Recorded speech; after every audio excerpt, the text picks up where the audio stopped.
Canela Narco, Raquel Mansur, Ricardo Nieto Irigoyen, gracias Ricardo, y por supuesto a mi muy querida amiga Lucía Millán, que es socia asociada desde su fundación de la World Future Society, capítulo mexicano.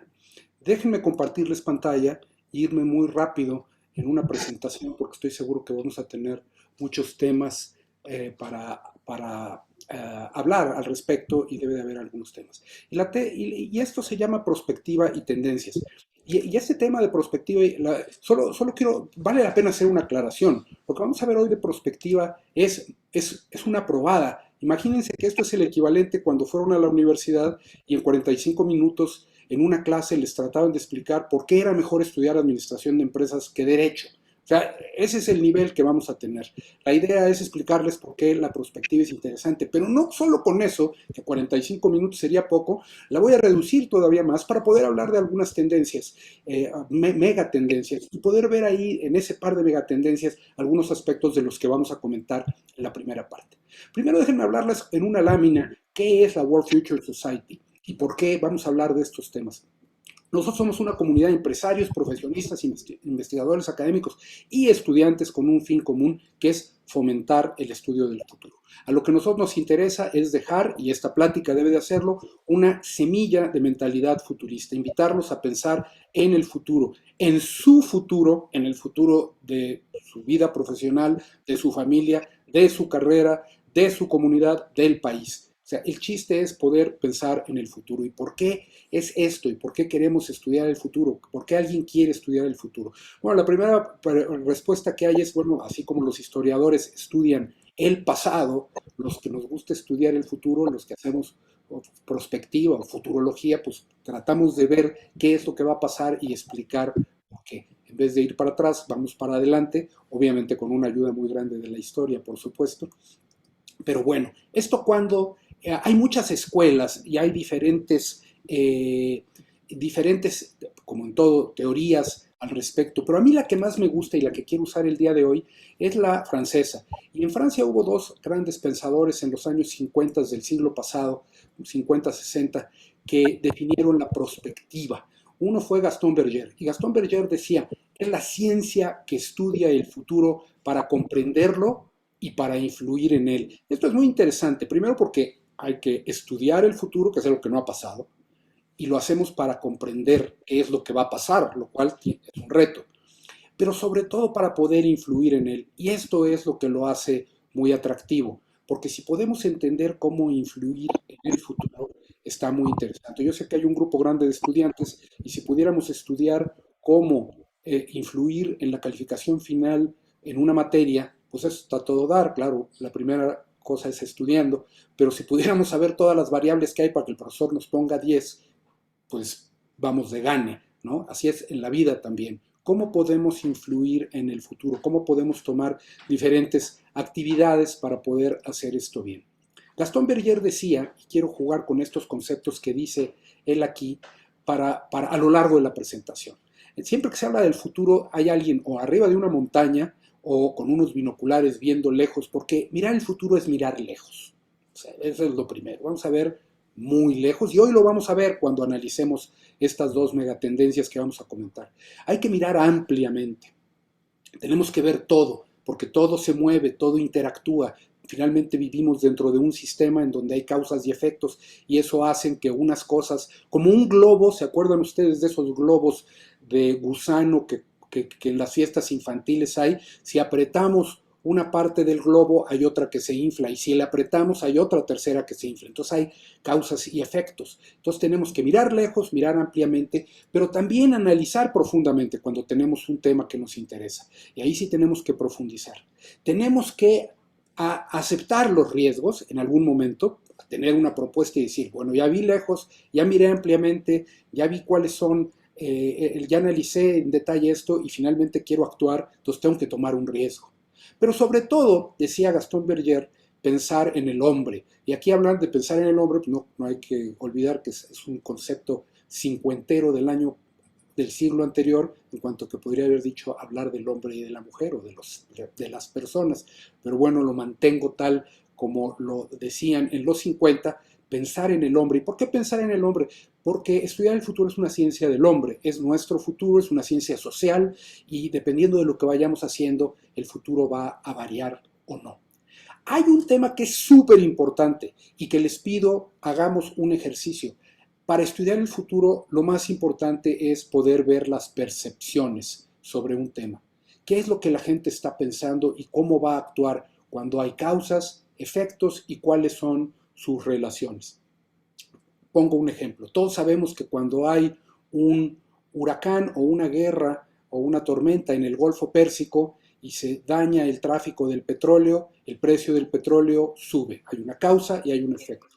Pero de repente, cuando todo el mundo estaba feliz con eso, de repente hay un tema de una causa que era que los contratos de futuros de petróleo se quedaron, había que cubrirlos, y entonces de repente el precio del petróleo era negativo y nadie quería tener petróleo. Entonces esas cosas de causa-efecto y su relación con el tema energético, pero con otros temas, es muy importante verlo.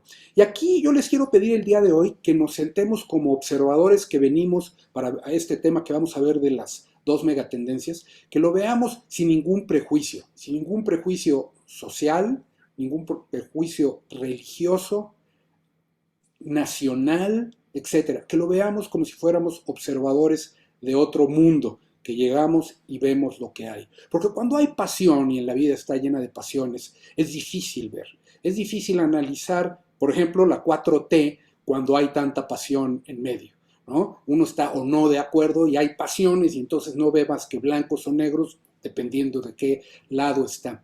Cuando queremos ver el futuro y queremos analizarlo, lo mejor es extraernos y observemos y demos el beneficio de la duda a todo. No quiere decir que haya que abdicar de los temas, creencias y valores que uno tenga, simplemente para analizar, veámoslo desde fuera. Y este tema de las percepciones, ahorita lo vamos a ver también, es muy importante. Las percepciones cambian en el tiempo. Yo les quiero presentar dos anuncios de los 50 que hoy serían completamente inaceptables. Uno, doctores recomendando fumar y diciendo cuáles son los cigarros de sus preferencias. Y el otro, un anuncio en donde dice que si el esposo se entera de que la señora no le dio el café correcto, la va a golpear. O sea, hoy verdaderamente sería un tema escalofriante, pero estos anuncios aparecían en revistas en los 50 y en las 60.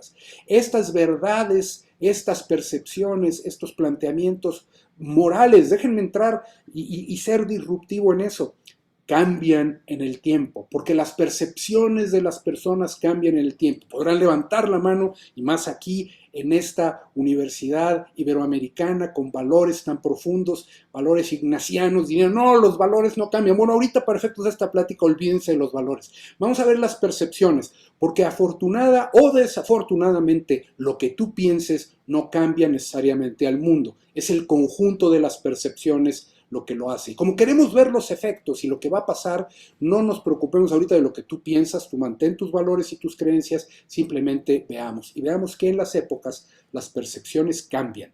Demos el beneficio de la duda de que todo puede cambiar. Otro francés de la época, quizá un poquito posterior, Bertrand de Jouvenel, inventó un término que a mí me encanta, que es futuribles. Y es un neologismo que viene de dos palabras juntas, que es futuros y posibles. Los futuros posibles, porque el futuro no es uno. En el oráculo de Delfos, pues te podía decir tu futuro y en teoría, pues ya sabías si ibas a sacar 10 o no en la materia, fueras o no a clase. Eso no existe. La verdad es que hay muchos futuros. Tienes desde 0 hasta 10 y tienes muchas variables para ir o no al examen, llegar o no a tiempo, que el maestro se termine el curso o no. O sea, hay tantas variables que son futuros posibles. Entonces, esto es muy importante. Y hoy el término en Francia para el estudio del futuro, el estudio de los futuros sigue siendo futuribles.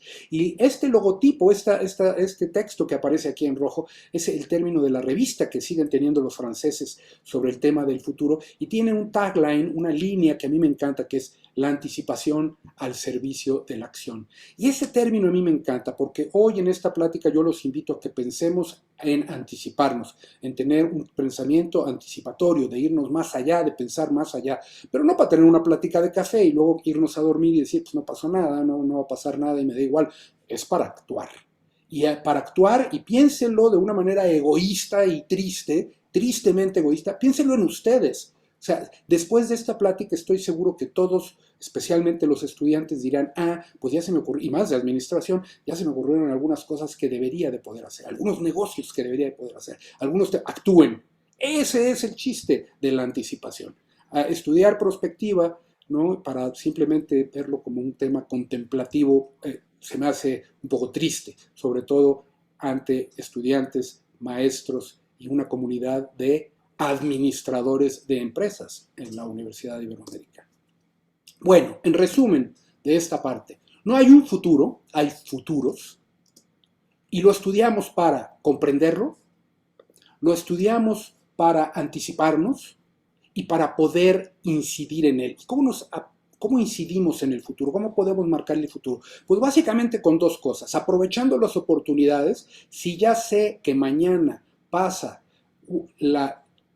una oportunidad de negocio que tengo todo para hacer y se va a dar en un mes y la hago, aprovecho la oportunidad, porque ya la estoy buscando, porque ya la vi, ya la estudié, creo que tengo todos los elementos y cuando se presente lo hago.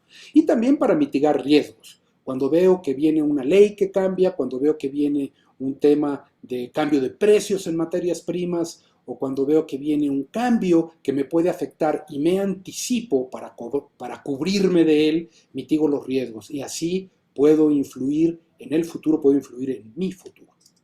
Déjenme, y son 3 láminas más antes de entrar a un tema más práctico que sería el de la tendencia. Si vemos el estudio del futuro como un proceso, podríamos hablar de que hay diferentes etapas. Hay un entorno, hay un marco, ¿no? Que es, ahorita los vamos a describir, entrar a ver escenarios, entrar a ver visión, para después encuadrar esta parte del estudio del futuro, que serían estas 4 etapas, llegar a un momento de planeación, y que ustedes saben de eso o lo están estudiando, ¿no? Pues es una planeación de empresa, una planeación de un proyecto, para posteriormente tener una invitación a la acción, realizar una acción a partir de esa planeación. Y yo quiero con esto ver la plática, las frases que nos decía Berger, viéndolas cómo están aquí. En el entorno es donde vamos a mirar ampliamente, ¿no? Vamos a analizar el entorno y en el entorno vamos a ver el cambio. Y ahorita vamos a hablar un poco de eso, el cambio en que vivimos, las megatendencias, cosas que no nos podemos salir. Por ejemplo, hay una megatendencia clara que es que vamos hacia procesos más digitales en el mundo. La tecnología avanza, nos guste o no, o sea, no hay opción. El mundo se está digitalizando. Bueno, pues esa es una realidad, ¿cómo la aprovechamos? Después, siguiendo la frase de Berger, analizar profundamente es cuando decimos, no, yo quiero ver este tema en particular, este negocio, esta industria, este sector, y entonces me meto a profundidad a ver lo mismo, cuáles son sus tendencias, quiénes son sus referentes, quiénes son sus gurús, profundizo, hablo con la gente que está relacionada. Cuando tengo toda esa parte de información, debería de estar en la capacidad de mirar a lo lejos, de empezar a crear escenarios. Y esta parte es muy divertida porque es una parte quizás de soñar, aunque es soñar con fundamento.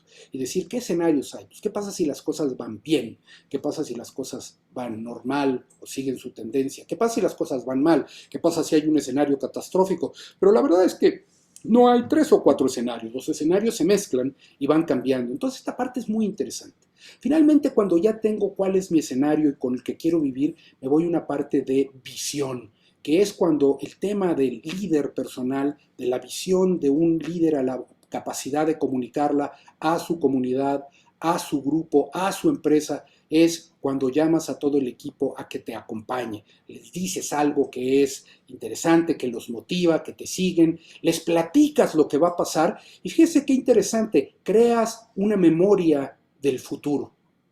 O sea, los haces que tu comunidad tenga una memoria del futuro, para que cuando se presenten las oportunidades y los riesgos tengan la capacidad de detectarlas.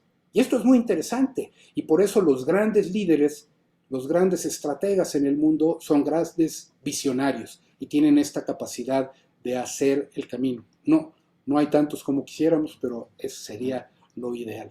Finalmente, después, pues eso empata, como lo dijimos, con una parte ya de un mundo que ustedes conocen, la planeación de un proyecto, de una empresa, de un país y la invitación a la acción. Quiero hablarles ahora de 2 megatendencias y con eso poner en concepto y en contexto algunos de los temas que dijimos. Y en las megatendencias creo yo que las dos más importantes son hablar primero de la demografía, porque la demografía, solo con ver estas gráficas a ese grado de superficialidad, verán ustedes algunos cambios muy importantes que vienen.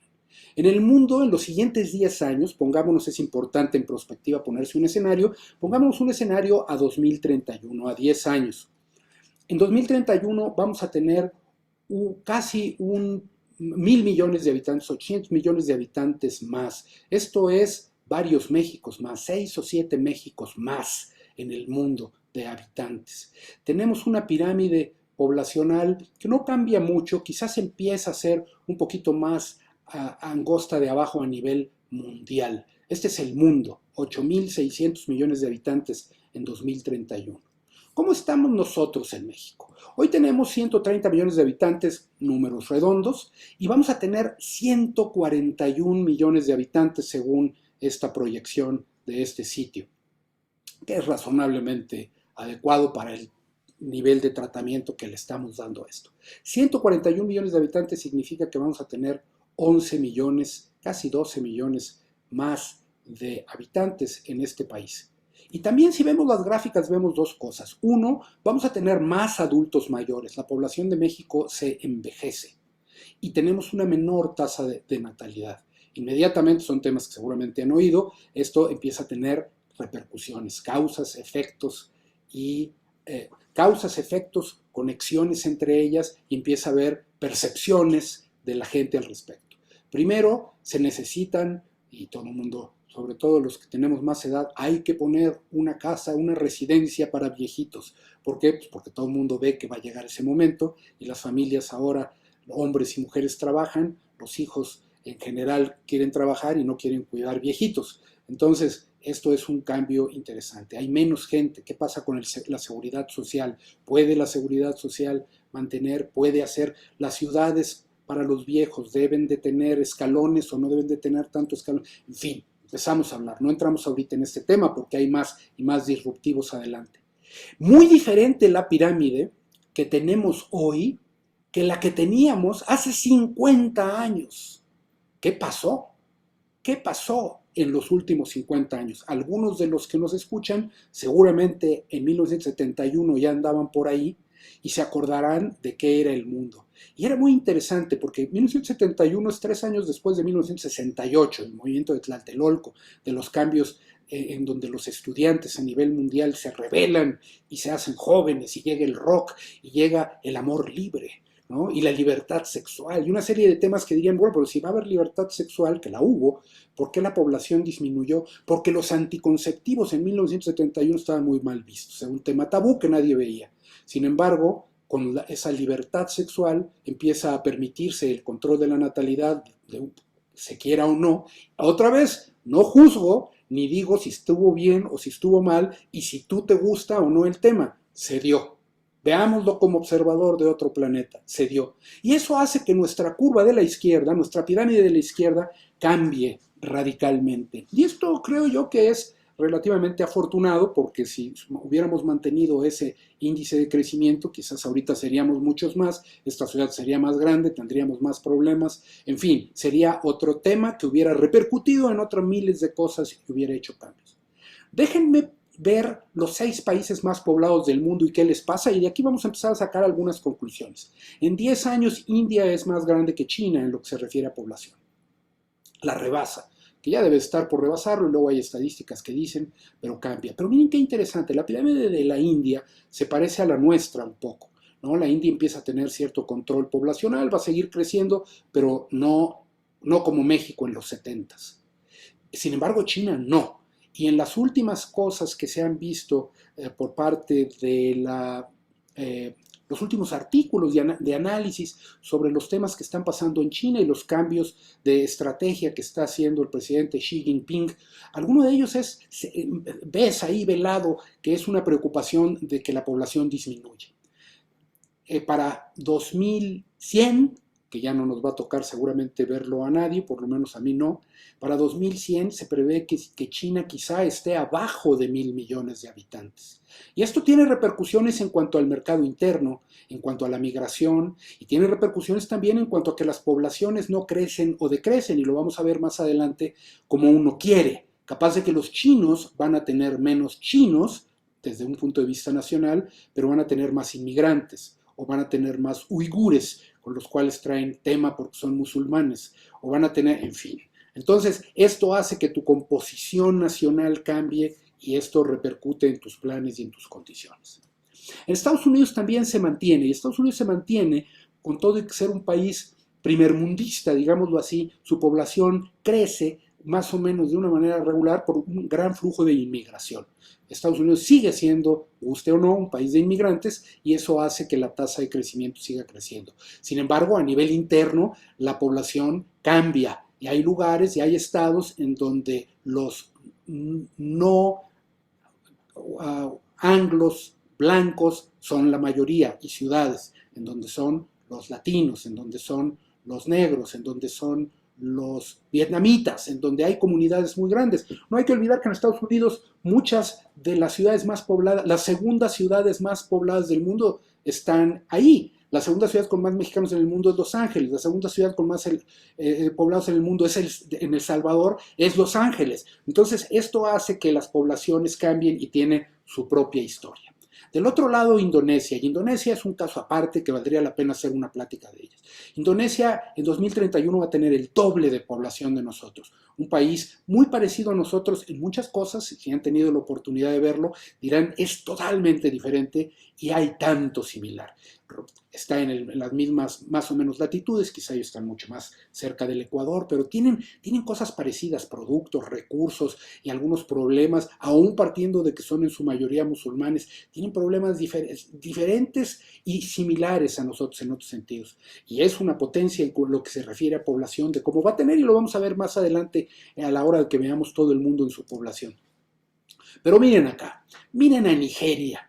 La tasa de crecimiento en 2031 en Nigeria se parece a la de nosotros en 1971. ¿Qué quiere decir? Que Nigeria, según las proyecciones para el año 2100, va a ser el segundo país más poblado del mundo, por arriba de China. O sea, va a estar la India, Nigeria y luego China. Pero déjenme darles algunos datos. China es 5 veces más grande que México en territorio. 5 veces más grande. Nigeria es la mitad del territorio de México. Entonces imagínense, en la mitad del territorio de México meter la población de China.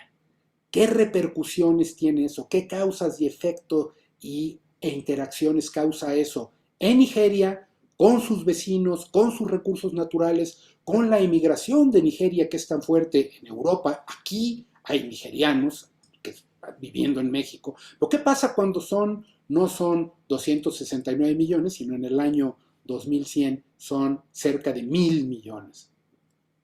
Nigeria también un país 2/3 partes musulmán. Y por otro lado, vean la curva de Pakistán, menos pronunciada que la de Nigeria, pero también muy grande. Y esto hace que, si han visto, de los 6 países más poblados del mundo, 4 de ellos están en Asia, 1 de ellos está en África y tienen tasas mayores de crecimiento que los demás.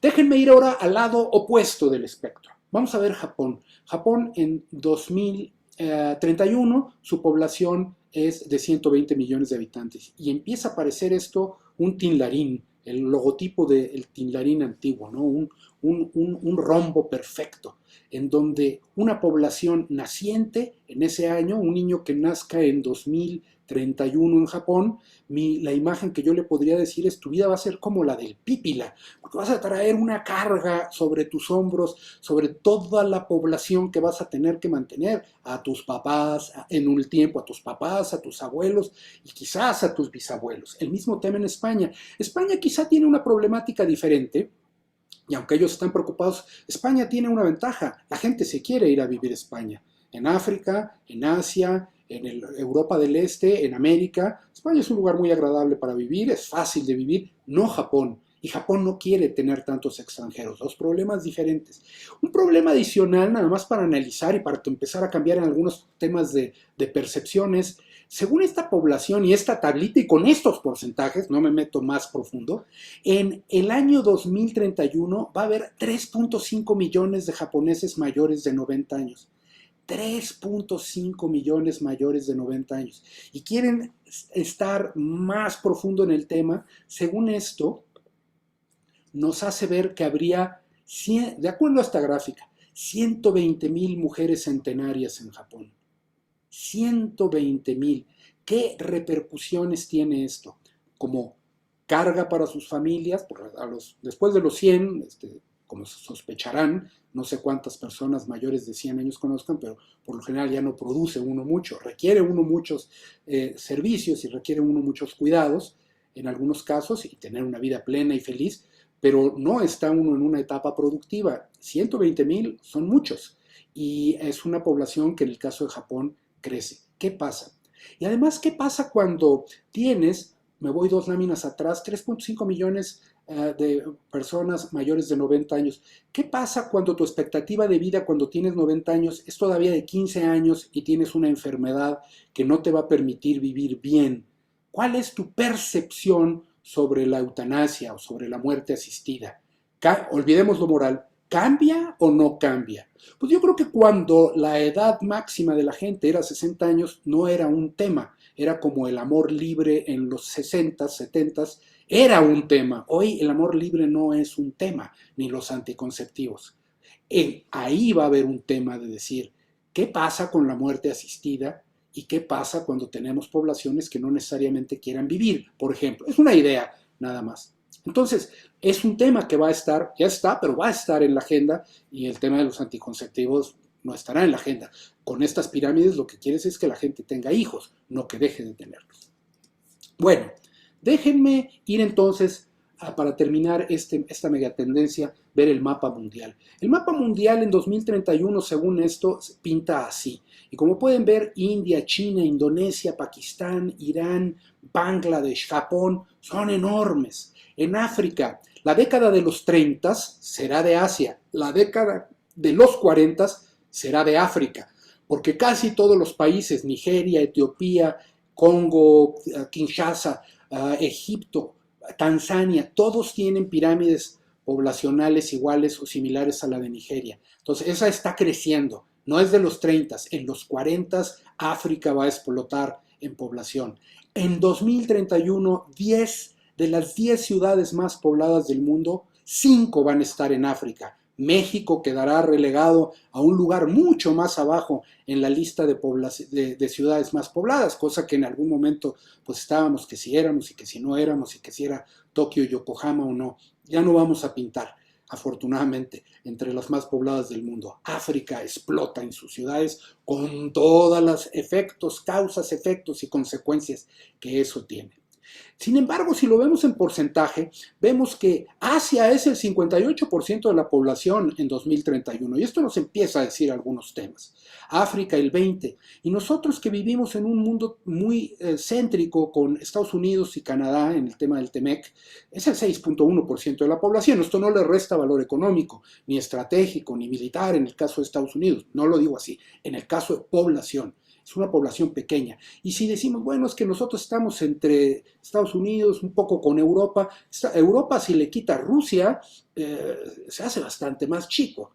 Y en el caso, obviamente, de América Latina, si le quitas Brasil, con quien tenemos una enorme cercanía afectiva, pero sin duda no es lo mismo que con el resto de América Latina, igualmente se hace bastante pequeño. Entonces vamos a vivir en un mundo en donde, como decían en una gráfica un día, si en 2031 haces una fiesta y invitas proporcionalmente a la población del mundo, habrá 58 asiáticos, 20 africanos, y la verdad no alcanza para un mexicano, toca como 0.8 de mexicano.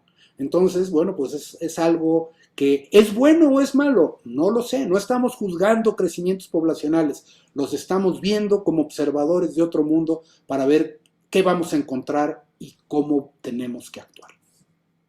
Me paso a otra megatendencia que sin duda a los estudiantes que nos ven les va a parecer mucho más interesante, que es el tema del cambio generacional. Hoy, si seguimos la tabla más o menos razonable de generaciones de acuerdo a la mercadotecnia tan usada, con las fechas de nacimiento, les pido a todos que se sumen 10 años, así de fuerte. Lo que tengas, más 10. Hay algunos que pues, van a pasar de pocos años a un poco más, no pasa nada, pero algunos de los baby boomers, o si hay algún silent generation aquí presente, ya pesan. Esos 10 años ya van a pesar más. Pero sobre todo vean qué porcentaje de la población vamos a ser del lado derecho. Y en mi generación, la generación de los baby boomers, vamos a ser el 5%. Hoy que nos sentimos que nos comemos el mundo, en el fondo no pintamos ya de aquí a 10 años. Esa es una realidad. Y la gente se resiste a creerlo. Siente que hasta que uno muere es el hombre más poderoso de la Tierra y el mundo debe de obedecerlo. Y entonces esto otra vez, causas, efectos, percepciones que impiden y velan la oportunidad de ver lo que está pasando. Entonces, súmense 10 años y vean los porcentajes. Y quiero que se fijen muy especialmente en la generación silenciosa, en la Silent Generation. En aquel entonces, en 2031, van a tener entre 86 y 103 años. Estarán de acuerdo ustedes que ya clasificarían como que ya están medio viejitos. Dejémoslo ahí. Son viejitos de 86 a 103 años que representan el 1% de la población. Vamos a verlo ahora en otra dimensión. ¿Qué pasa? Un análisis previo. ¿Quién es la generación ganadora? Ahorita regresamos a la Silent. ¿Quién es la generación ganadora? Pues obviamente son los millennials y la generación X. ¿Por qué? Porque dentro de 10 años estarán entre los 19 y 50 años. Es la etapa más productiva profesionalmente, es la etapa de hacer, de construir, de inventar, de tener familia, de tener hijos, de hacer. Esa es la etapa buena, es la etapa donde todo el mundo hacemos muchas cosas. No quiere decir que después no se hagan, o antes, pero ese es a nivel población donde se hacen las cosas, y ahí va a estar el 41% de la población. Pero déjenme volver entonces a la Silent Generation, 1%. Si lo vemos desde otra dimensión, y vemos esta gráfica que sacó Visual Capitalist sobre un índice para medir dónde está el poder económico hoy, 2021, por generación, dice el poder económico generado por lo que tienen de dinero, el que controla las empresas, los billionaires, las corporaciones, etc. Ese 1% dentro de 10 años, hoy maneja el 17% de los recursos económicos en Estados Unidos. ¿Qué es de esperarse? Que va a haber una cascada enorme de control sobre los recursos que va a cambiar de generación en los siguientes años. Y eso obviamente caerá en baby boomers y caerá en la generación X, pero también le va a caer a los millennials, porque los millennials que van a estar en sus 40, 50, con todo el entusiasmo y con toda la capacidad de decisión, de repente van a ver que tienen capacidad de decidir sobre una enorme cantidad de dinero, de recursos económicos que la generación silenciosa deja, y deja, más bien no deja, traspasa a las siguientes generaciones. Entonces, déjenme pensar, ¿qué vamos a hacer o qué va a pasar cuando los millennials tengan mucho dinero? Cuando tengan mucho dinero por decidir o cuando tengan mucho dinero porque están trabajando y van a tener más dinero. El que produce pues tiene dinero, tiene recursos para gastar, tiene capacidad de decisión. Imaginémonos en nuestra mente, los que no somos millennials, a los millennials, y los que son millennials piensen en ustedes mismos. Y si pensamos, por ejemplo, desde el punto de vista de qué va a pasar, recientemente CD Insights, una consultoría, un think tank que ve temas de negocios disruptivos, presentó este estudio que me pareció interesantísimo. 12 industrias que ellos ven en los siguientes 10 años que van a crecer por los millennials. Y los negocios que ellos ven todos están relacionados con cómo viven hoy los millennials. No tiene mayor ciencia si lo vemos. Mucho tema de camping, mucho tiempo de cosas afuera, en el aire libre. Los millennials les gusta el aire libre. Muchos temas de fitness, de estar bien, de salud.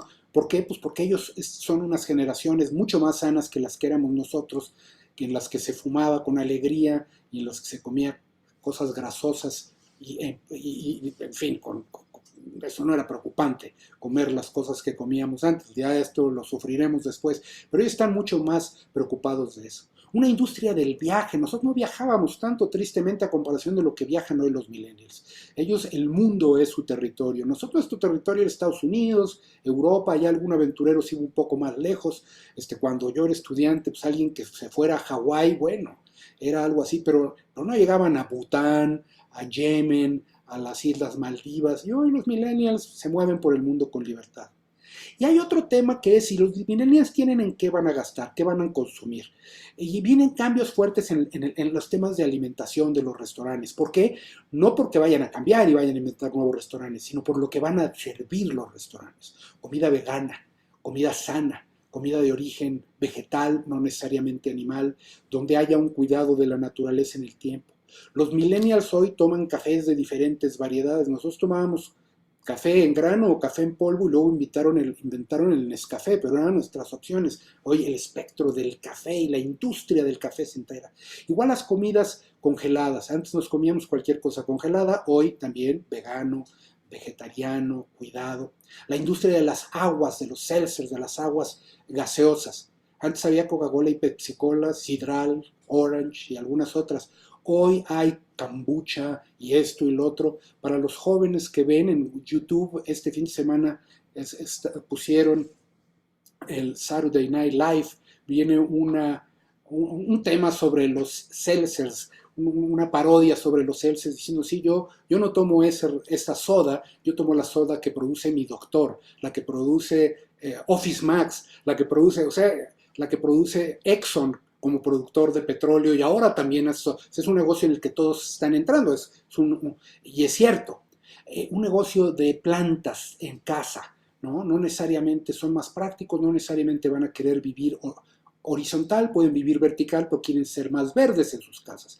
Cuidado de la piel, una industria automotriz mucho más ecológica, el tema de movilidad, obviamente lo hemos visto, que eso era un tema que no existía en nuestra época, y un tema de finanzas personales seriamente afectado por el tema fintech, ¿no? El tema de poder tener todas mis finanzas en un mismo lado, el poder manejar todo mi ecosistema financiero, toda mi vida financiera y las decisiones de dinero en un solo dispositivo de una forma fácil, rápida y en ese momento.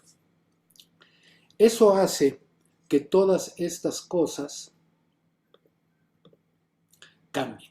¿Qué pasa en el punto de vista político? Igualmente decíamos, otra vez pensemos en el 1% de la población está en el Silent Generation. Hoy todavía, en cuanto a poder político, es un índice, pero si lo tomáramos genérico para el mundo, les puedo decir una cosa, y hablando de jefes de Estado, para no detenernos más en el tiempo, hoy en el mundo hay un solo jefe de Estado o gobierno, uno solo que está en la generación Silent. ¿Saben ustedes quién es? La reina de Inglaterra. O sea, esa es la generación Silent. Es el único Silent Generation hoy gobernando. Hay otros que tienen mucha edad. El Papa, por ejemplo, ¿no? Mahmoud Abbas en Palestina. El presidente Aoun en Líbano. Todos están en la raya, pero ya son baby boomers. Pero ya son gente mayor y es de esperar que en 10 años, igual que este ejercicio, sumarán 10 años. Entonces, otra de las cosas que va a pasar es que vamos a estar gobernados por millennials. ¿Y qué pasa hoy en el mundo con los países que están gobernados con millennials? Hoy en el mundo tenemos 10 países que están gobernados por millennials. Millennials de izquierda o de derecha en todo el espectro político y porque por diferentes causas han tomado el poder. Los de abajo son que han llegado al poder quizá por herencia. En el caso de Deby en Chad, mataron al papá, están en medio de una revolución, decidieron poner al hijo. Kim Jong-un en Corea del Norte, viejo conocido de todos. También la familia Al-Thani decidió pasarle el reino al heredero y ahora en Qatar el nuevo ruler es Tamim bin Hamad, de 41 años. Y en el caso de Mali hubo un golpe de Estado y dio la casualidad que el gobierno interino lo pusieron en manos de Goita, que tiene solamente 38 años. Pero en el caso de los electos, vamos a ver, ahí tenemos a Sebastian Kurz, de 34 años, entró a gobernar Austria de 31. Hoy hay muchas personas que nos escuchan hoy de 31 años, quizás, y él gobierna un país no muy grande, 5.5 millones de habitantes, pero en el centro de Europa, y se ha mantenido ahí. De hecho, este fin de semana tuvo que renunciar por un tema ahí medio escandaloso con la prensa y todo, pero sigue en el poder, y al ser un tema parlamentario va y viene y se cambia, entonces sigue en la jugada. Sanna Marin es, al igual que Jacinta Ardern, Sanna Marin en Finlandia y Jacinta Ardern, son cosas muy interesantes, sus acciones y sus políticas, ¿no? Las dos, Sanna Marin ha sugerido que para 2035 Finlandia va a ser un país libre de emisión de gases. Ella viene de una familia en donde su mamá la crió con su pareja de su mismo sexo que su mamá. Viene de un espectro diferente. Tiene un gabinete en donde la mayoría de su gabinete son mujeres. Y sus preocupaciones son totalmente sociales y ecológicas. Mismo caso que Jacinta Ardern. Y en los dos casos, vanagloriadas por todos los temas durante la pandemia. Garibashvili a los 38 años ha sido 2 veces la cabeza de Georgia. También muy controversial, y igual que Kurz, suben, bajan, lo cual comprueba que seas de la edad que sea, la política es compleja, y eso no nos los vamos a quitar. Mi esperanza era que los millennials fueran mejores políticos que nosotros, pero bueno, vemos que eso no cambia.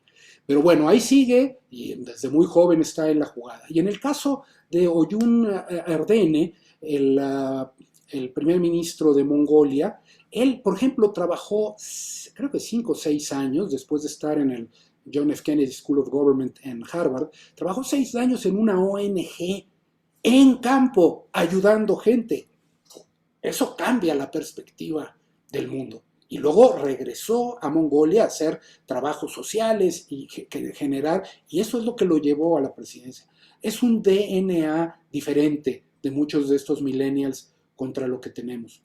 Yo quisiera estar permanentemente evaluando, y no he hablado de Bukele, ahorita vamos con él, estar evaluando esta generación de políticos millennials, porque aunque estos países van entre 3.3 millones de Mongolia a menos de 10 millones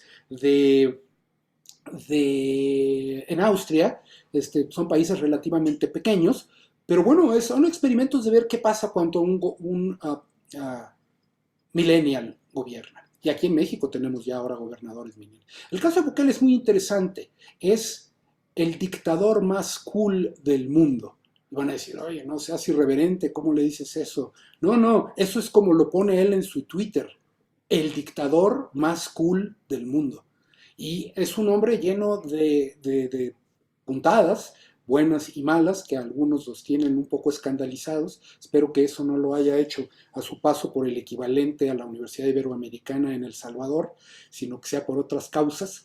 Pero bueno, Bukele, si lo vemos objetivamente como observador de otro planeta, sin duda puso a El Salvador en el centro del huracán con el tema del Bitcoin, ¿no? El primer país en el mundo que su jefe de Estado o jefe de gobierno, en este caso ambos, pone el Bitcoin en la agenda como una moneda para hacerlo. Eso cambia el mundo. Otra vez, causa, efectos y las relaciones. Fue una revolución lo que hizo.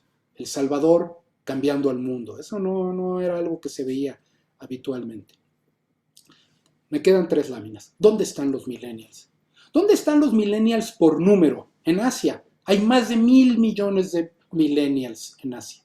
Y proporcionalmente, con respecto a la población de ese continente, son también la población más grande. En otras palabras, los millennials de Asia van a tener mucho que decirnos en los siguientes 10 años. Porque cuando tienes un mercado de ese tamaño, las empresas globales se van a enfocar a hacer productos y servicios para los millennials de Asia.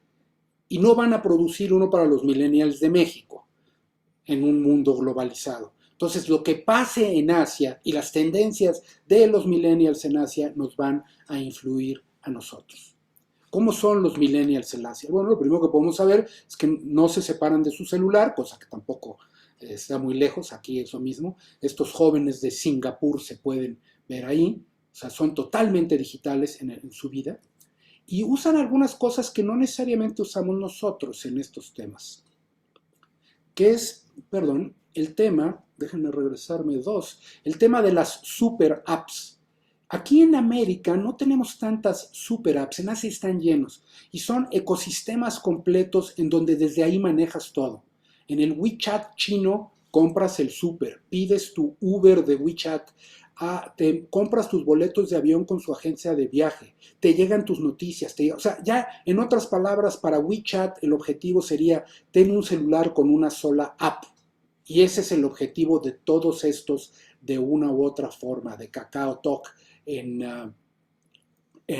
Corea, de YoKek en Indonesia, en fin, Data en India. El chiste es, a donde vamos es a compañías que quieren tener el 100% de tu consumo y el 100% de tus datos y de tus demográficos para poderte predecir. Es un cambio muy fuerte que viene y que podríamos hablar horas. El otro tema interesante es que los asiáticos consumen asiático. Aquí vemos una tienda de Uniqlo, que muchos de ustedes conocerán, en Vietnam. Tienda japonesa, con productos curiosamente chinos, vendiendo en Vietnam. Cuando le vendes a 1.000 millones de millennials productos Uniqlo, tienes enormes cantidades de recursos y en algún momento vas a decir, pues vámonos por América Latina. Y América Latina, los mercados naturales serán México, Brasil. Entonces, vamos a ver una llegada de marcas asiáticas fuerte en los siguientes 10 años a México. Bueno o malo, no sé, causa, efectos y percepciones que tendremos sobre ellos. Hay oportunidades que aprovechar, sin duda. Hay riesgos que mitigar, sin duda.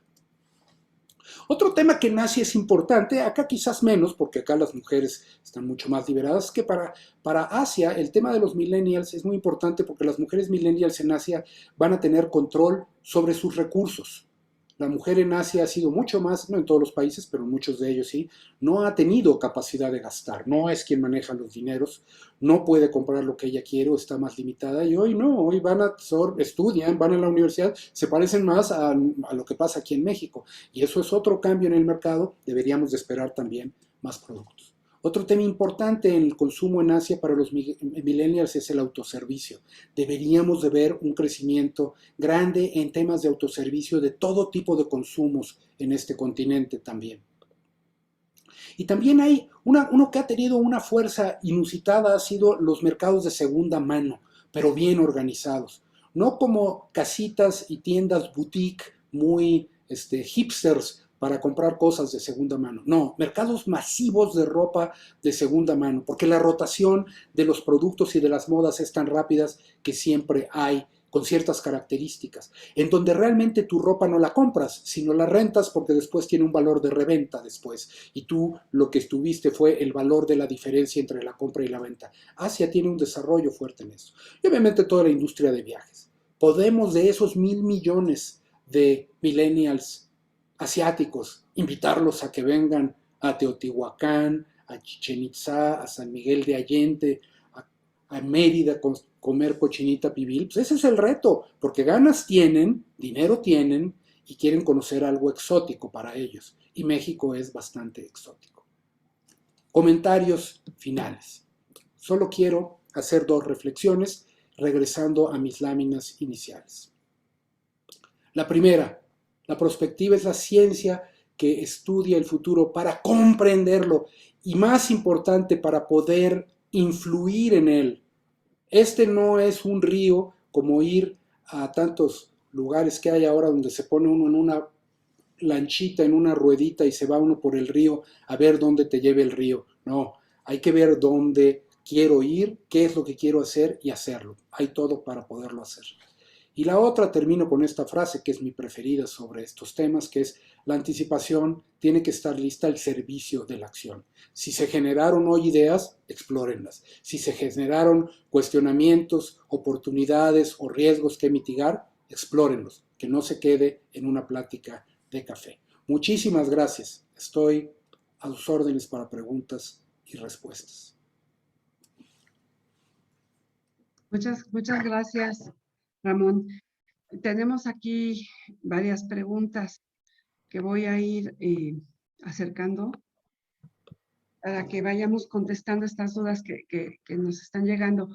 La primera pregunta, Ramón, ¿cómo impactará la inteligencia artificial cuando se imponga al 100% en el comportamiento y desarrollo de las personas? Va a ser algo tremendo, va a ser algo tremendo, y para no ahondar más, les sugiero que googleen, está muy fácil de encontrar, en el Wall Street Journal, TikTok. Wall Street Journal hizo un análisis muy interesante de cómo trabajan los algoritmos de inteligencia artificial de TikTok. Y es una película de un reportaje de ellos de, no sé, menos de media hora. Es escalofriante lo que encuentran. Obviamente le echan la culpa a TikTok como si fuera el fin del mundo, como lo hizo el presidente Trump, ¿no? No son los malos, se aprovechan de tu mente y todo. La verdad de las cosas es que Estados Unidos ha estado preocupado porque los algoritmos que usa TikTok son mejores que los que usa YouTube o los que usa Facebook. Pero finalmente todos van para allá, es lo que todo el mundo quiere saber.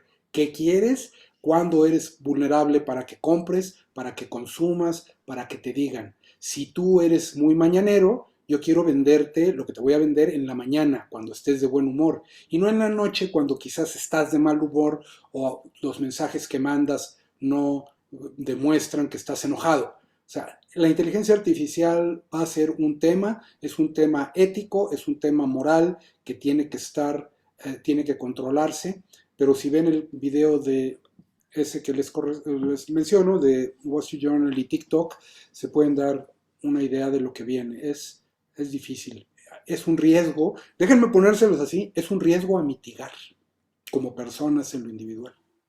Es lo que hablamos de la Big Data, todo estas aplicaciones que estás comentando, que finalmente no hablan de los análisis de los hábitos de consumo, ¿no? Y toda esta influencia en redes sociales, que finalmente es lo que nos lleva también a generar hábitos e influencias, ¿no?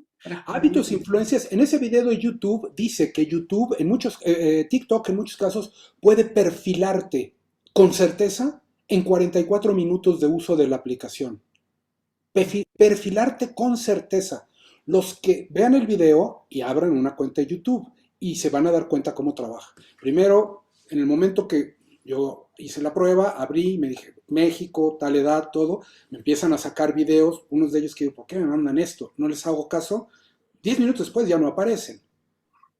Pero, y me ponen, siendo mexicano y siendo de edad, me ponen de fútbol. Yo no soy nada futbolero, 10 minutos después ya no hay nada de fútbol. Pero empiezan a aparecer otros y me empiezan a sondear. Y conforme voy viendo o me detengo por segundos a ver algo, me van perfilando conforme lo que es. Y al ratito solo me mandan videos de eso. Y entonces, si se da uno cuenta, TikTok es adictivo. Te quedas y a las 3 de la mañana sigues viendo TikTok y no te puedes ir a dormir. Ese control sobre tus emociones, sobre tu perfilamiento, no solo en tu consumo, sino en lo que te interesa, en lo que parpadeas o en lo que no parpadeas, es muy impresionante. Es correcto, inclusive en las noticias, si ustedes ven en el celular respecto a lo que estás comentando, dice noticias de Ramón Santoyo, ¿no? Porque van perfilando lo que tú vas buscando, entonces va condicionando las conductas. Ahora, hablando del punto de vista, esto más que probablemente el concepto de hablar futureando los ponga a pensar en como si fuera una bola de cristal. Y definitivamente lo que tú tienes es una metodología de análisis, ¿no? Del presente con las variables para poder proyectar, ¿no? ¿Cuáles son las tendencias y hacia dónde vamos? Y en Claro, base a eso, ¿verdad? Poder interactuar con todas las probabilidades y posibilidades.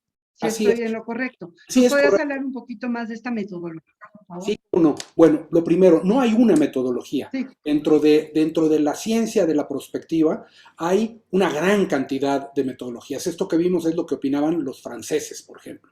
Pero los finlandeses tienen una escuela muy fuerte. La primera ministra, y desde hace tiempo el primer ministro de Suecia, tiene una oficina para el presidente de prospectiva, y muchos países lo tienen. La Unión Europea acaba de hacer un ejercicio de prospectiva fuerte. España, el presidente Sánchez presentó hace unos meses el Plan España 2050, en donde habla de lo que él cree, o en ese momento cree, siempre muy criticados porque puede estar o no de acuerdo en lo que es, pero bueno, dice, vamos para allá, es lo que hay. Entonces, sí hay muchas personas, escuelas, think tanks que estudian temas de prospectiva y hay diferentes metodologías. La preocupación de todos es la misma, tratar de forjar tu futuro para hacerlo de la mejor manera y tener los mejores resultados, ¿no? Invitarte a la acción, aprovechar oportunidades, mitigar riesgos, lograr lo que quieres, diseñar tu futuro. Finalmente esto es lo que quieres, que no vayas al respecto. Y déjame hacer una pregunta que estoy leyendo aquí en el Q&A de Isabel Morán, que dice, ¿qué recomiendas? Porque se me hace muy buena pregunta, a estudiantes en preparación para comprender e influir el futuro, hábitos, actualizaciones, etcétera. Yo creo que lo primero es poder tener la capacidad de ver el mundo con una mente abierta, porque todo el mundo nos apasionamos. O sea, yo no voy a hablar de este tema porque ese tema está mal y yo estoy bien. No, no, no, no. La primera cosa es poder, por lo menos cuando uno analiza el futuro, poder borrarse de todo y poder verlo. Hay muchas publicidad, hay muchas publicaciones, hay temas. Yo descubrí la perspectiva antes de entrar a la universidad, un verano en la Universidad de Harvard, descubrí una revista de una organización que había en 1978 y la verdad me cambió la vida. O sea, no es que sea y sepa del tema desde entonces, pero simplemente el poder pensar diferente fue útil para mí en mi vida y para ver que había sueños que luego había unos sueños que yo leía que decían, están como locos, mandar naves a Marte, qué locura, ciudades inteligentes, eso no tiene sentido, eso en 1978, robots trabajando en una fábrica, están locos, todo lo que dije que estaban locos ya se dio. Entonces, eso es lo que tiene uno que ver. Hay que estar abierto a observar, casi tener dos sombreros, el sombrero de prospectiva y decir, veo el mundo abierto, leo todo, oigo todo, a favor, en contra, trato de ver. Y luego ya me pongo mi sombrero habitual y tomo mis pasiones sobre lo que me gusta, sobre mi equipo de fútbol, sobre mi partido político, sobre mis creencias religiosas. Pero creo que es importante podérselo quitar para analizar el futuro. Bien, como dice, la anticipación al servicio de la acción. Eso sí, porque piensas y dices, voy a hacer esto, hazlo. Porque en mi experiencia, o en esos casos, en mi triste experiencia, muchas veces pensé, esto va a pasar. Y no lo hice por falta de tiempo, porque había otra cosa que hacer, porque pues en ese momento estaba en la universidad y tenía un examen, o iba a salir con alguna novia, o lo que fuera, y dije, hay otra prioridad. Y luego se dio lo que yo pensaba que se iba a dar. Y dije, ah, caray, pues ahí pensé bien y no aproveché. O pensé en mitigar este riesgo y no se dio y me pegó. Entonces, debe de haber, cuando mi creencia es tal que creo que va a pasar algo, vale la pena seguirla. Y aprende uno, es una habilidad que tiene.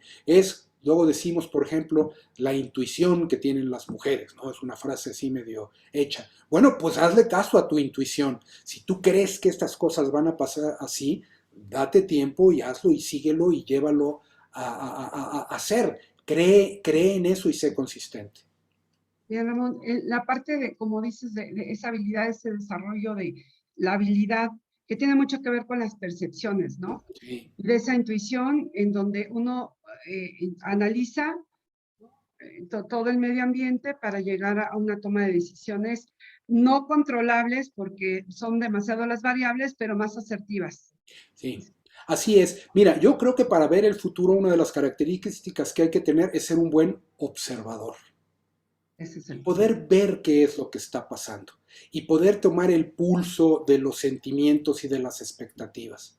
Porque, por ejemplo, ¿por qué todos compramos papel higiénico antes de la pandemia? O sea, ¿qué nos motivó a hacerlo?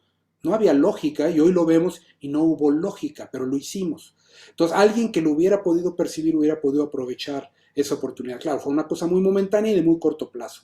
Pero bueno, hay gente que tiene esa capacidad de ver y tomar esas perspectivas.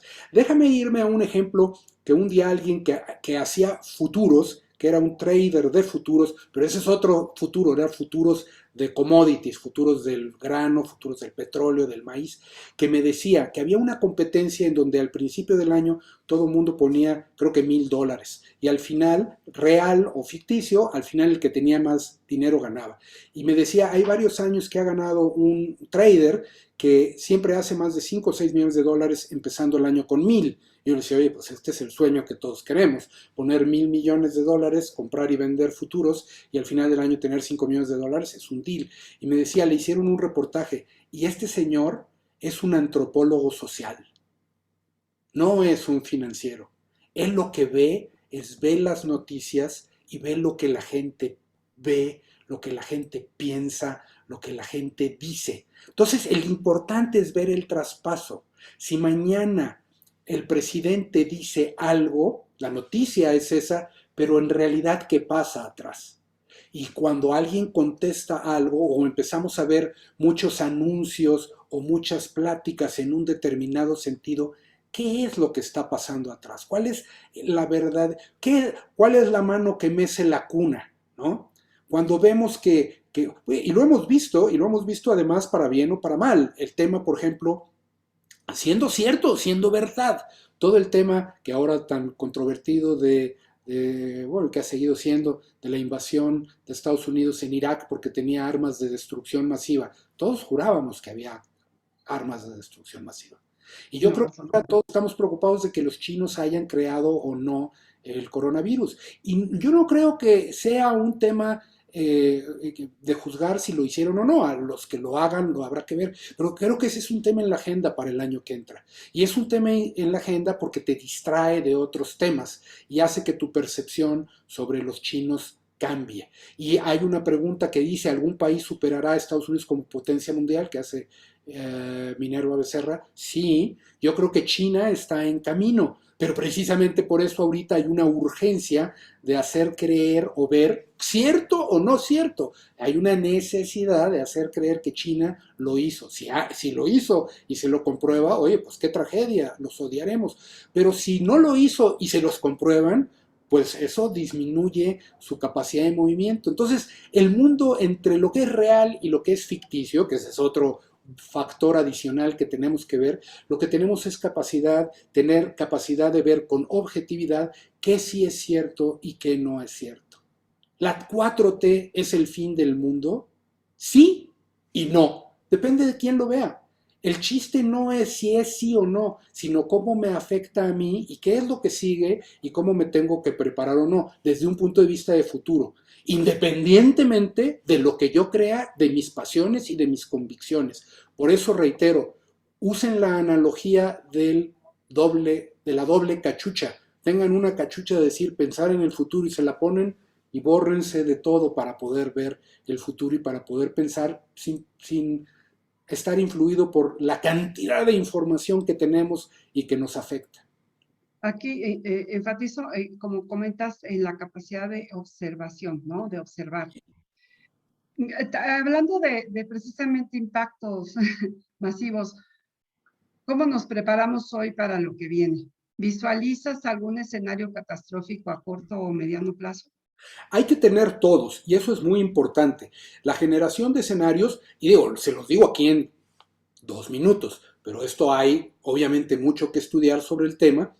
Hay muchas universidades que tienen esta carrera, maestrías sobre al respecto, libros, etc. No generas escenarios, sí, pero sí, escenarios muy sencillos. Si vas a ver algo, velo en 4.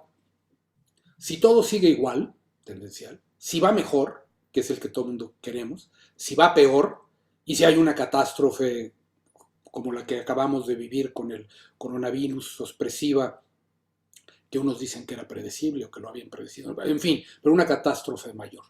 Simplemente piensa en 4 películas, es como las series que tienen 4 finales y que nadie sabe cuál van a poner hasta el día que es. Piensa en todas y piensa cómo te afecta una y otra. La que te gusta, estúdiala y trata de ver cuáles son los elementos para que se vaya cumpliendo. Finalmente eso es lo que vas a hacer a la hora de crear tus escenarios. Pero no porque tengas un escenario bueno, ya no pienses en los demás. Ese es el peor error. Y en en un curso de actualización con uno de los mejores prospectivistas del mundo, decía uno, platicaba sus experiencias y decía, cuando una empresa, daban consultoría a empresas en estos temas, cuando una empresa me dice reiteradamente, no, ese escenario no puede pasar, dice, ese es el que no podemos dejar de ver. Ese, porque cuando se da ese escenario, no nos podemos voltear a ver unos a otros y decir, oye, ¿ahora qué hacemos? O sea, y les voy a decir esto, nada más para que se den una idea de la trascendencia. Ese curso, un curso de una universidad americana, éramos 30 personas, 18 eran militares. Había 5 gentes del área de prospectiva de la OTAN, más diferentes ramas del ejército americano. En el tema militar, la prospectiva es una herramienta indispensable. ¿Qué pasa si me atacan aquí, acá, acá, acá? Porque lo que no puedes es que te ataquen de una manera y la vida te ataque, vamos a usar la analogía, de una manera que no habías pensado y que literalmente se volteen todos y digan, ¿y ahora qué hacemos? O sea, es la diferencia entre salir adelante o no en una empresa, en un negocio, en una relación, en un proyecto.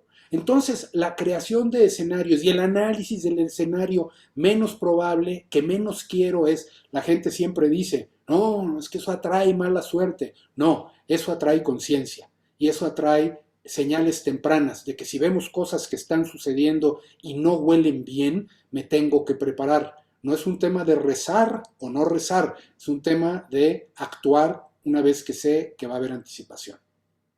Es analizar escenarios, anticiparse y desarrollar estrategias.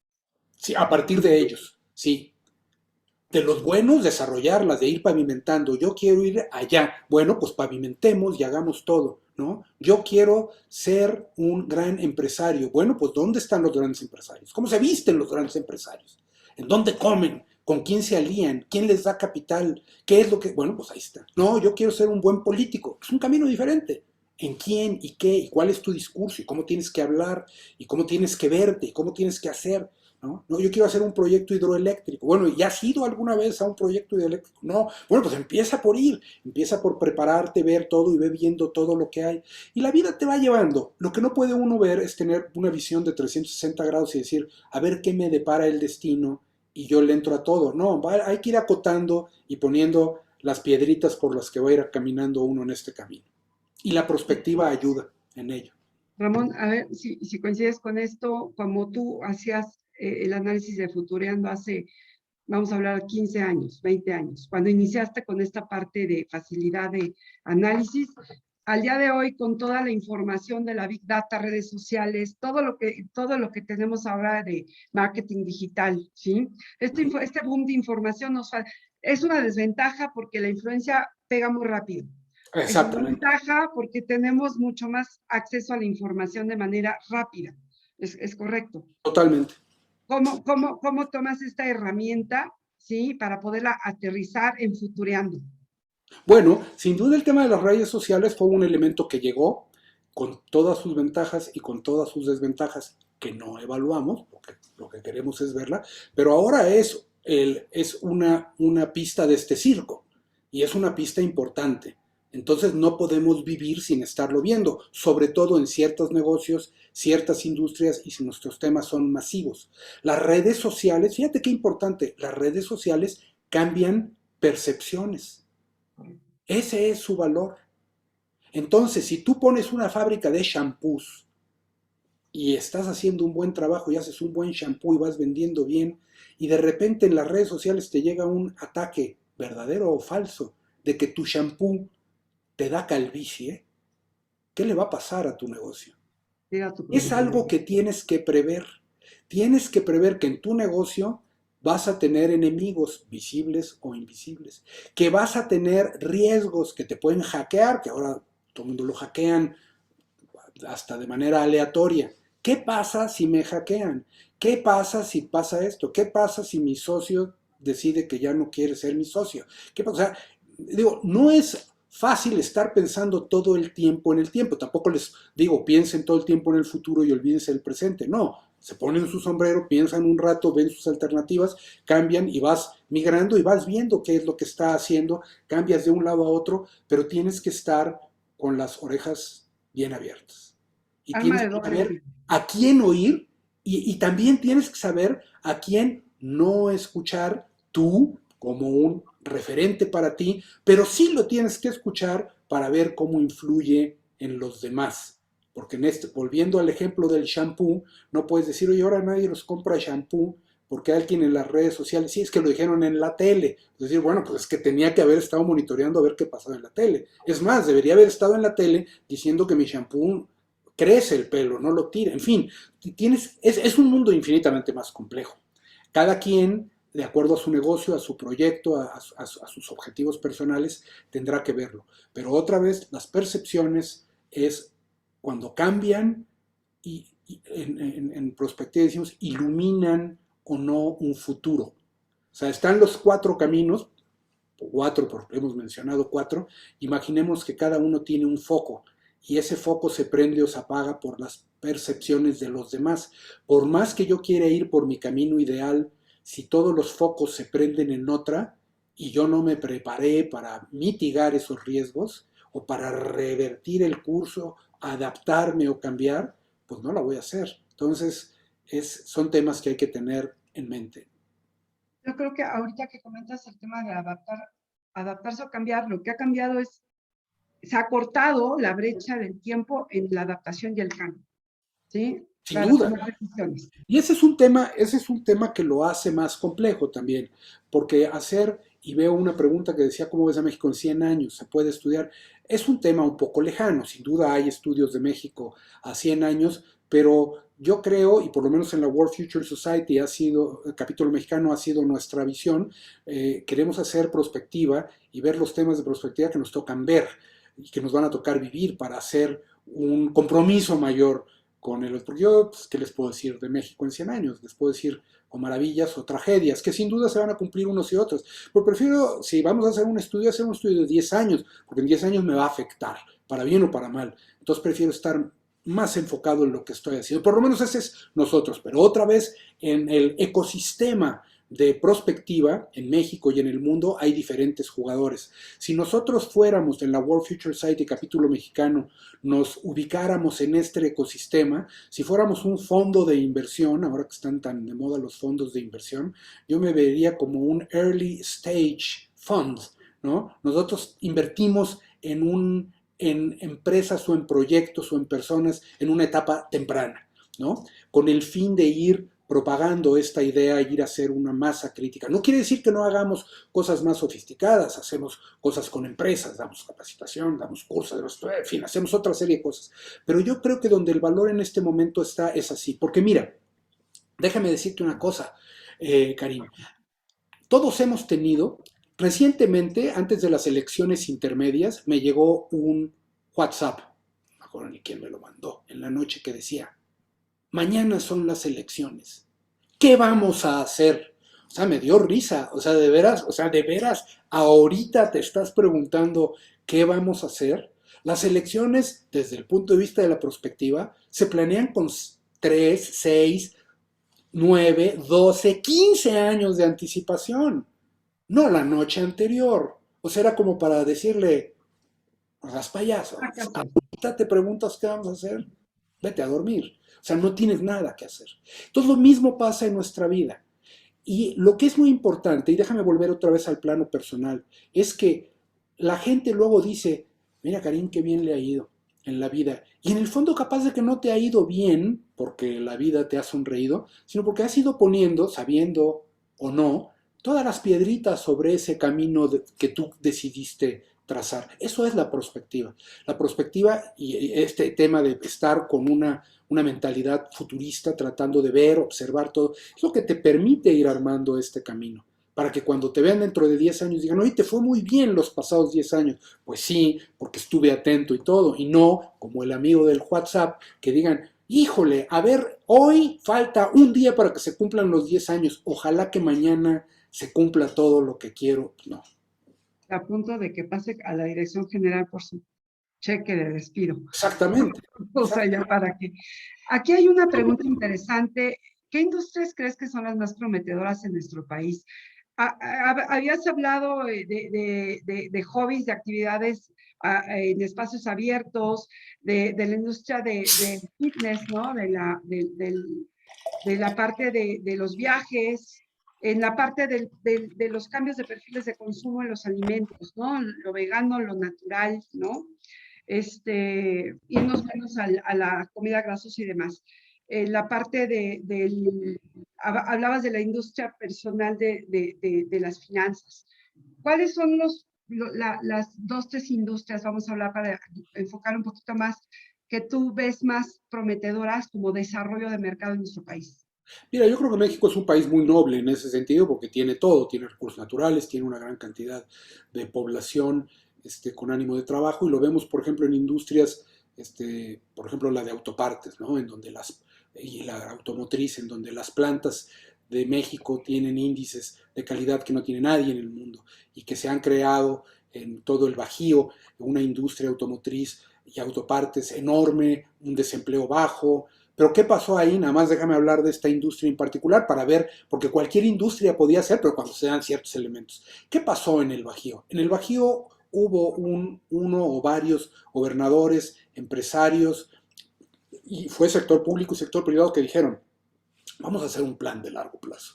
Y vamos a crear aquí todos los elementos para poderlo hacer. Vamos a invitar a que se pongan plantas automotrices, vamos a invitar a que vengan autoparces, vamos a crear un puerto seco, o sea, hay una aduana donde puedes recibir productos del extranjero diferente. Vamos a crear un aeropuerto para el Bajío, que no es el de León, que es así. Vamos a crear una serie. Entonces, cuando vas al Bajío, te sorprendes. Yo voy seguido al Bajío por el consejo en Banco del Bajío, que es el banco líder allá, y cuando lo ves, el avión, en el avión de línea, la mitad de lo que van son asiáticos, alemanes, y obviamente no van de paseo a León. O sea, hay turistas que van a Guanajuato y a San Miguel y todo, pero son gente de trabajo y el avión va lleno de gente que va a trabajar, alemanes, americanos, todo. Hay vuelos de muchas ciudades de Estados Unidos a León. ¿Qué se hizo? Bueno, pues se hizo un plan de largo plazo en donde autoridades, municipio, gobierno federal, autoridades estatales, municipales, federales, más empresarios, más inversión extranjera, todo mundo se puede. Entonces creas un ecosistema muy bueno que hoy es una parte relevante del PIB. Entonces, otra vez, no hay una industria mejor que otra, sin duda hay muchas y creo que cualquiera de ellas tiene oportunidad. El chiste es ver en cuáles hay fortaleza. En el tema de energía, hoy tan controvertido, hay muchísimo que hacer.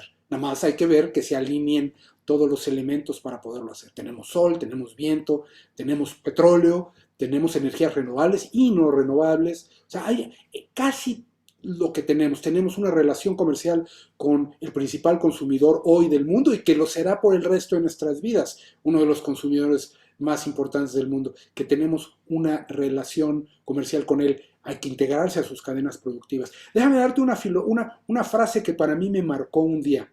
A mí me gusta mucho, he sido un millennial prematuro porque en temprana edad me tomé un par de años sabáticos y me fui a visitar el mundo. Cuando era un millennial de aquel entonces.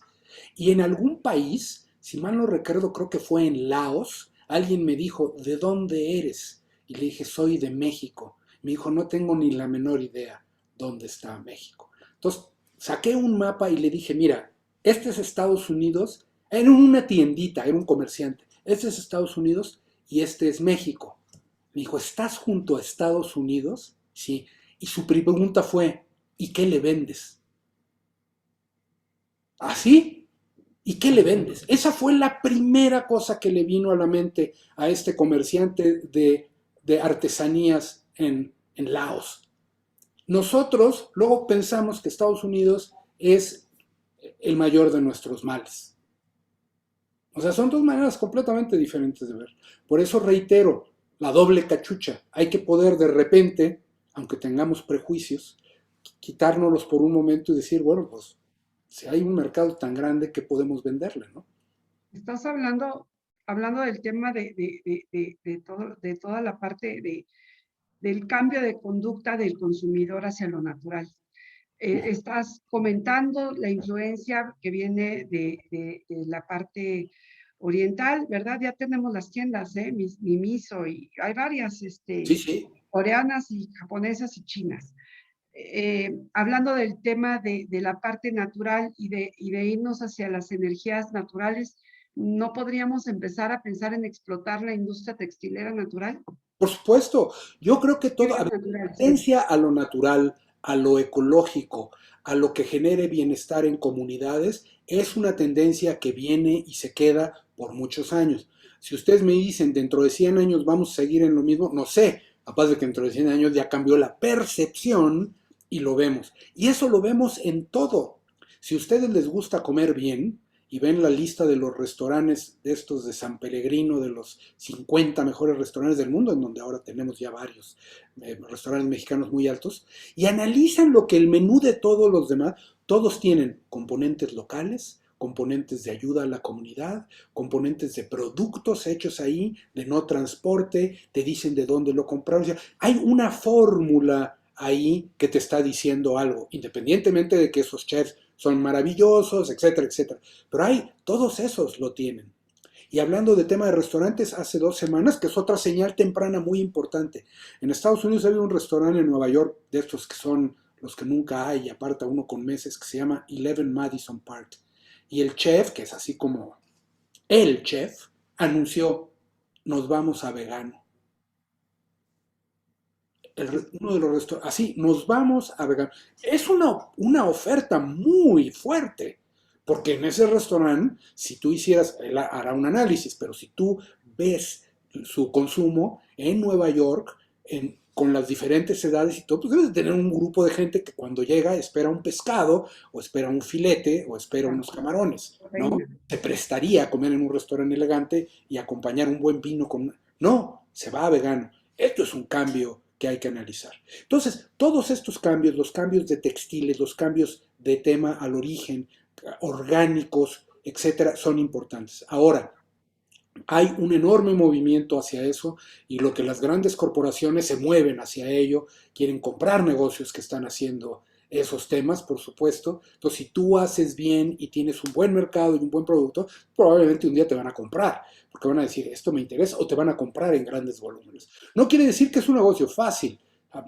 Pasado mañana tus textiles de Oaxaca aparecerán en Amazon, quizás hechos por unos chinos. O sea, los riesgos de los negocios están, pero el tema de irse a este tema de negocios con un mercado millennial que ve esa forma de vivir, hay una oportunidad ahí. Si tú me dices, vamos a vender carne asada muy grasosa y vamos a vender cigarros, no, eso era de los baby boomers, ya se acabó. Por eso, Philip Morris y todas estas compañías de tabaco lo que están buscando es todos los vaporizadores, todo, porque ven el cambio. ¿Por qué Coca-Cola ahora vende agua? Pues porque ve el cambio y ve otra serie de sodas. Ve que sus productos migran sobre las percepciones de la gente, la suma de las percepciones de la gente. Y Entonces, hablas así, de no son productos, cambios porque se les ocurran, son cambios porque o si no los hacen, los afecta y lo tienen claro y hacen la tarea. Eso es cierto, o sea, no lo hacen porque un día se les ocurrió, hacen la tarea y lo hacen bien. exacto, eso es un mercado más influenciable también por lo que decimos de las redes sociales. Tú estabas comentando del vibe, que así le llaman los chavos, y algo que les molesta es el olor al tabaco. Están fumando, pero creo que tienen no sé cuántos olores y sabores y demás, y eso es lo que les gusta. O sea, a eso los han orientado. No a dejar de fumar, sino a cambiar el tipo de producto que están fumando. Claro. Eh, Déjame hacerte un comentario más sobre el tema de los productos y de las redes sociales. sí, Sería muy interesante como motivo de tesis en administración, en un análisis de producto, hacer un estudio de consumo de ivermectina contra comentarios en redes sociales sobre el uso de ivermectina para prevenir el COVID. Y no se tienen que meter si la ivermectina sirve o no para prevenir, es irrelevante para el estudio. Simplemente ver cómo son los tweets y qué influencers los dicen, influencers políticos, actores políticos, sociales o artistas o futbolistas, todo el mundo opinó, y cómo sube o no el consumo de un producto. Eso es lo que estamos viendo cuando hablamos de las percepciones. es correcto. El impacto en redes sociales y cómo, como dices, puede tirar un producto, cerrar un negocio o incrementar las ventas. Exactamente. Y eso es algo que en tus escenarios lo tienes que estar modificando. Monitoreando. No porque un día digas mi plan para 10 años es esto y dentro de 10 años nos vemos, no, porque te lo descarrila la humanidad. hay que estar pendiente y tomando todos esos inputs para ir ajustando tu plan con sobre todas esas percepciones, aprovechándolas cuando te es posible o mitigándolas cuando no. La prospectiva no es un estudio de una sola vez, es una manera de llevar tu vida, de llevar tu negocio con estos elementos. No quiere decir que todos los días tengas que estar haciendo el estudio, pero lo vas revisando periódicamente para ver cómo te vas adaptando. Román, ¿podemos estar hablando de monitoreando? Sí, ¿Monitoreando? sí, porque tienes que monitorear y en prospectiva se habla de una cosa muy interesante que es señales tempranas. Es cuando de repente oyes algo, ¿no? Vamos a pensar que de repente estás en una industria regulada y de repente un diputado en un debate habla de la industria y dice que es mala. Esa es una señal temprana. Es decir, a ver, hay que analizar qué lo dijo, por qué lo dijo, o quién le ayudó a que lo dijera, capaz de que es tu competidor. O sea, pero tienes que, no es así como está loco, no sabe nada. No, no, no, no, no, no, no. Analiza esa señal temprana y trata de entender qué pasa. Si es una y no vuelve a pasar, pues estás tranquilo, no pasó. Pero si es al día siguiente hay 2, 3 y 4, pues ahí viene la bola de nieve. Entonces empiézate a preocupar. Y ese es un tema regulatorio que tienes más información. Lo que dicen las redes sociales de tu producto, qué dicen las redes sociales de tu percepción, qué es lo que está pasando en otros lados del mundo. ¿Cuál es la percepción de la gente? Aquí es muy importante oír a todo mundo. ¿Qué dicen los expertos y qué dicen, Karim, los que no entienden nada? O sea, ¿Qué creen que no entienden? ¿qué te dice el viene que te ayudó a estacionar tu coche? O sea, platica 5 minutos con él. Si el producto que tienes o el servicio que tienes cae en su ecosistema. Es que yo vendo una pastilla mágica que hace, oye, está buenísimo, bueno, pues una palomita y alguien te puede dar una opinión, pero tienes que estar monitoreando tus sistemas sobre los temas que te son relevantes. Es, Correcto. en esta definición que decía Berger, es cuando decías mirar a lo lejos, mirar ampliamente, es analizar profundamente. Cuando es tu tema, todo lo que te dicen debe de estar. Y no puedes decir, este no sabe nada, está mal, porque es una percepción. No que, puede no saber nada, pero es una percepción. Es correcto. Basamos otra vez futureando, analizando las percepciones, ¿no? Que es Ese es básicamente un elemento. monitoreando. Y déjame, ahorita he insistido mucho en el tema, no es el único elemento en la perspectiva, pero ahorita nos sirve un poco para cuestionar, para ser un poco disruptivo en esta plástica y permitirnos que habría que dudar de todo y de que cualquier persona que me diga una cosa tiene que ver, en el tiempo desechas lo que no y todo, pero la necesidad de estar escuchando permanentemente es muy importante y estar muy cerca de tu mercado. Y lo hacen las empresas. Por eso ves que en las empresas y en administración hay prácticas que lo hacen, ¿no? Que dicen McDonald's, mandan al CEO a vender hamburguesas un día. ¿Por qué? Pues porque ve las percepciones y ve la cara de los clientes, ¿no? Y se pone en el autobanco, en el servicio de autoservicio y ve que compra la gente y si compran un refresco u otro y ve los procesos y empieza a dar cuenta del tema. Es la cercanía a tu mercado la que también te da. Este es diferente, esta es una cercanía más amplia, pero dependerá de qué estás haciendo. Pero lo que debe de hacer es realimentar tu plan de largo plazo. Es correcto. Y analizar y estar ahí anticipando. Exacto. Cuando tú te anticipas, obviamente algo puede ser diferente. Entonces, al tú ver los riesgos, tanto las ganancias, ¿cómo es que algo te asegura que son los únicos escenarios posibles? No, no hay seguro. Por eso, realmente si tú me dijeras, a ver, vamos a volver a pensar, vamos a hacer los 4 escenarios. El tendencial, no tengo que hacer mucho, es el presupuesto anual de todas las compañías, ¿no? Sube la inflación más 2 puntos y los jefes se quedan tranquilos y ahí nos quedamos ya y vamos, no pasa nada. Luego, uno que nos va a ir muy bien porque vamos a hacer cosas, uno que nos va medio mal porque hay un competidor y la catástrofe final. Al final del año, ninguno de esos 4 escenarios se va a dar. Y al final de 10 años, menos. O sea, tienes que estarlos cambiando, tienes que estarlos adaptando. Pero ¿qué es lo que te da? Y lo dijimos al principio, sobre todo cuando lo tienes en tu equipo, te da una memoria del futuro, una memoria colectiva del futuro. Si ya sabes a dónde quieres llegar y empiezas a ver las cosas que fallan, quizás tú no eres el que ve la señal temprana, quizás es el del almacén, quizás es la cajera, quizás es uno de tus ingenieros. Ese es el punto importante, porque todos estamos viendo y todos estamos monitoreando el mercado y todos estamos viendo por lo mismo. Pero no hay un futuro predecible. El futuro cambia todos los días, pero sí puedes influir en él. Hablando de ese tema, Ramón, tocaste y mencionaste a los Sí, gurús como medio de influencia y lo ves como un líder que tiene la capacidad de influir dentro de su claro, grupo.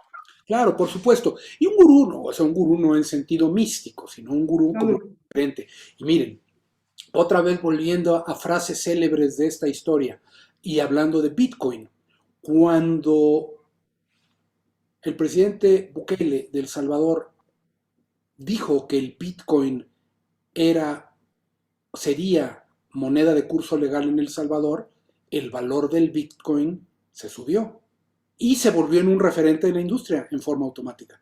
Ahora todo el mundo quiere saber qué dice Bukele sobre Bitcoins para saber. De hecho, acaba de decir que con la especulación que hizo El Salvador tenían creo que 4 millones de dólares y con eso iban a hacer un primer hospital.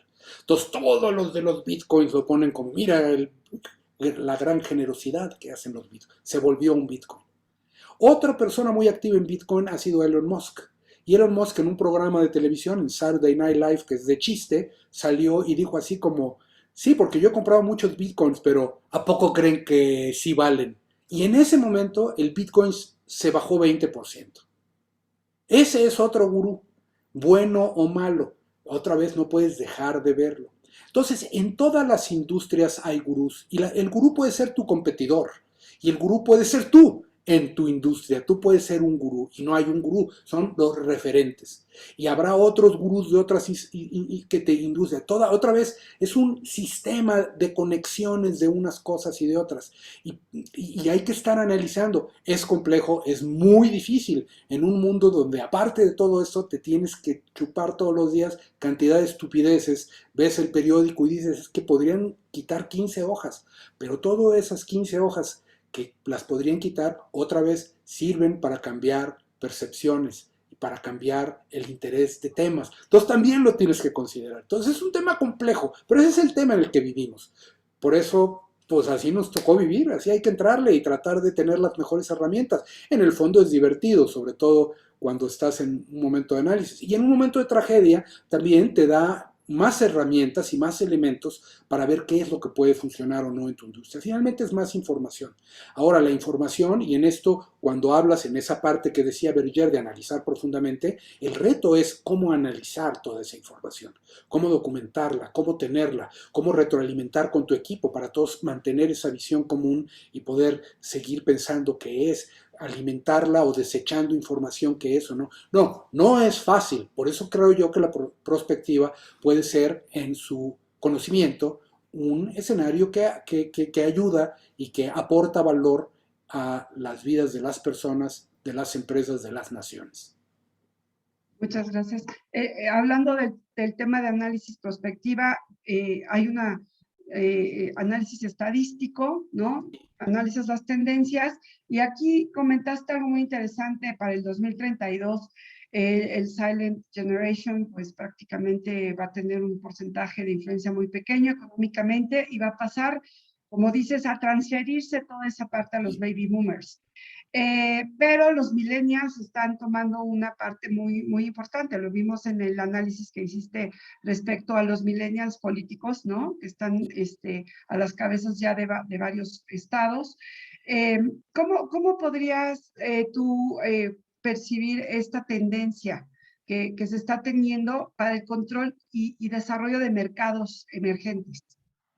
Bueno, sin duda el mundo va hacia un tema global, guste o no, y aunque haya movimientos regionalistas y locales, pues hay generación de mercados, generación de ideas que pueden caminar de un lado a otro. Desde el punto de vista generacional, este cambio le va a tocar más fuerte a los millennials. Volviendo al tema político, obviamente creo que nadie de esta plática podría pensar que no vamos a tener un presidente millennial un día. Es obvio que vamos a tener un presidente millennial, porque no podemos pasar de tener presidentes que se vayan haciendo viejos, más viejos, más viejos, más viejos, y luego nos pasamos unos muy jóvenes. Sería un escenario un poco raro, podría darse, pero por lo general, pues las generaciones van cambiando. ¿Se pueden saltar generaciones? Sí, pero en estas son más o menos amplias. Entonces, un día vamos a tener un presidente millennial que va a llegar con un chip diferente, con un discurso político diferente, con una visión del país diferente. Independientemente de que sea de izquierda, centro o derecha, independientemente de cómo lo vea, el presidente será millennial. ¿Qué nos dice eso? Puede ser la presidenta. Pero bueno, y yo creo que sería una extraordinaria noticia, como lo han visto otros países que han tenido presidentas y que lo han tenido. Y ese es un tema que de veras debería de cambiar. Debería de haber más empresarias, más presidentas, más consejeras. Ese es un tema que habría que tenerlo. La diversidad enriquece. Y la diversidad no solo de género masculino y femenino, sino en edad, en condición, en pensamiento, en tendencia política, en todo. Para mí, por ejemplo, yo he oído gente que dice, oye, un día le comentaba, deberíamos hablar con fulano de tal para que nos diga qué piensa. ¿Cómo crees? Ese cuate es un radical. Pues por eso quiero ver qué dice. Algo me tendrá que decir. Un radical puede ser de izquierda o de derecha, pero algo me tendrá que decir y algo podré aprender de él. Que vea, está viendo algo que quizás yo no estoy viendo y me podrá permitir entender qué es lo que está viendo. Acabas de tocar un punto